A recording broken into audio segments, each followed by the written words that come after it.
Hi, I'm Urvashi Pitre, and my blog is twosleevers.com, and I'm going to cover a very, very important personal public service announcement, a PSA for you guys. I see a lot of messages that say, my food burned. I'm not sure why when I'm cooking in my Instant Pot. And what I have realized is that there are 5 main reasons why recipes burn, and I just want to walk you through that really quickly. Okay, this is going to sound conceited. It's not, or even if it is, it's justifiable. If you're making one of the Two Sleevers recipes and it burns, the first thing you need to look at is user error.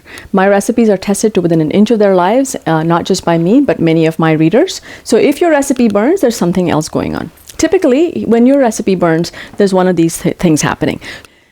Unfortunately, the first reason that I have found for why recipes don't work out is simply a bad recipe. So, people keep saying, oh, look on Pinterest, look on Google. Sure, you could, but okay, this is going to sound terrible. There are a lot of people who have simply jumped on the Instant Pot bandwagon without understanding the science behind pressure cooking.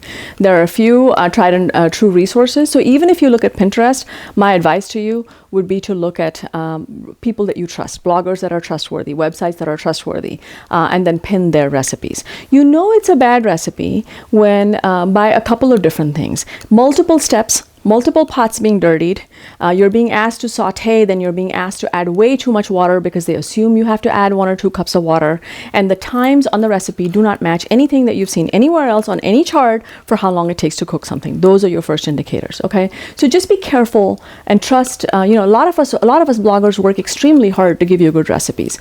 So once you find us and you like the way our flavor profiles turn out, those would be good ones to follow. And of course, there are websites that do the same thing, Serious Eats, etc., America's Test Kitchen. There are a lot of really good reputable websites that'll give you good recipes. The other thing is typically the ingredients. So when things burn, essentially what's happening is they're asking you to use really thick liquid. Think about how a pressure cooker works. It works by creating steam. That steam is what creates that pressure. Things like tomato sauce, tomato paste, cream of anything soups, things like that are very, very thick.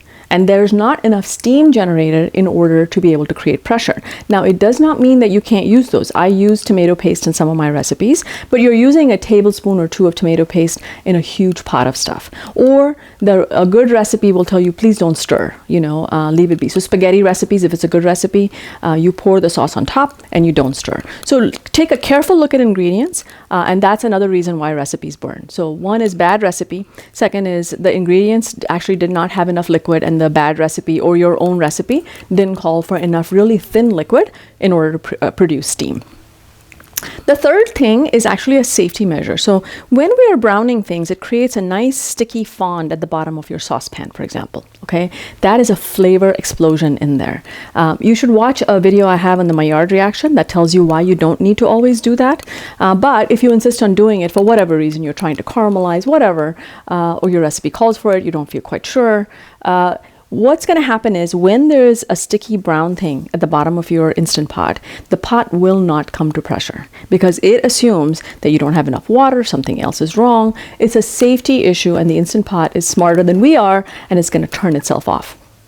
So if you're browning, you need to put in water, you need to deglaze the heck out of the thing, make sure nothing is stuck at the bottom before you proceed with the rest of the recipe. The fourth one is your seal is not working. So you know how I put non-performing seals. I may be the only one that gets that joke, but you know how circus seals are performing seals? Your seal may not be performing. The seal is the silicone ring that goes around the inside of the lid. When it is securely in place, you should not be able to turn it easily. Okay, so turn that ring around and see if it's there. Now, sometimes when you dishwash, you might forget to put it in, and then I get these angry letters going, my recipe burned. This is a useless recipe. Really, you forgot to put the seal back in, or the seal wasn't in correctly, or it was cracked. It's time for a replacement. Something could be going on with your seal. So I would definitely explore that. There's a groove in the middle of the seal. I wish I had very adept hands at this, but the seal, the inside of the ring is kind of like that. And in this slot here, I should have brought a pot to show you, is a wire that needs to fit into it. So that seal needs to be pushed down and needs to be really, really tight. The fifth issue could be your float valve. So the float valve is a thing that comes up. Remember, that's how we know it's at pressure, and there could be an issue with it. An issue could be caused in one of 2 ways on a float valve not coming up. 3 actually. You don't have enough water, so the float valve can't be pushed up because it's steam that's pushing that valve up and sealing the pressure cooking environment. So that's one cause. The second cause is that you forgot to turn from sealing to venting. And as experienced a pressure cooker as I am, it's amazing how many times I've forgotten to do that, which is why I now use the Ultra a lot, because when you close the lid, it automatically turns the float valve from venting to sealing. So a lot of times people will forget that, and then I'll get these notes about your butter chicken recipe burnt. Well, no, the butter chicken recipe didn't burn, you forgot to close it.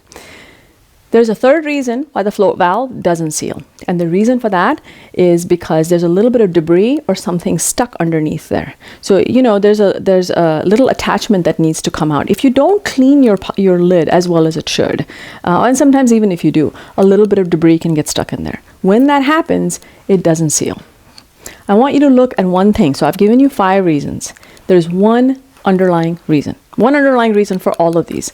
Not enough water to create enough steam to create pressure. That's it. There's not enough water to create enough steam to create enough pressure. That is the only reason that your food burns in the Instant Pot.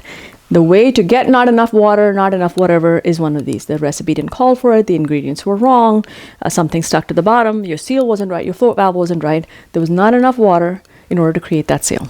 So I'm asking you, please, if you have one of my recipes that doesn't work, please evaluate one of these, because my recipes have been tested, as have recipes from many other really diligent bloggers. There's a list available, I'm sure, everywhere. And please try that and try making your food again. It just takes a little bit of trial and error, and the recipe should turn out absolutely fabulously. So I hope that was helpful. I'm Urvashi Pitre. My blog is twoslevers.com, and I hope you'll check it out, as well as 2 cookbooks. Two.